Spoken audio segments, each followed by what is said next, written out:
You could have had a further relationship. You could have had more time with that person. You could have had more memories. That's what the sadness is. It's in that instance, it's the sadness of the lost good stuff that could have come if that didn't happen. But then again, it's like, hey man, it didn't happen, and what's the point in getting fucking sad about something that never was gonna be? It wasn't like that because it wasn't like that. What do you want to fucking say? You want to sit there and be mad?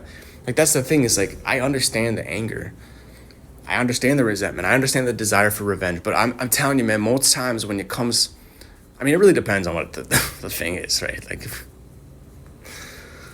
betrayals run the gamut from here to fucking way up there, but most of the time, man, it's in my eyes, that sadness will replace the anger in that moment, and then it's just like you don't even care because it's just when you're removed at this eternal distance from yourself and looking at things like that.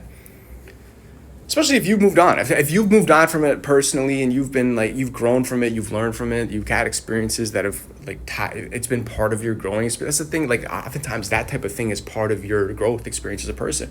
You were probably somewhat ignorant as a person, or you didn't have abilities that you were supposed to have, or you weren't strong enough to deal with it, or you weren't strong enough or you weren't smart enough to see it coming.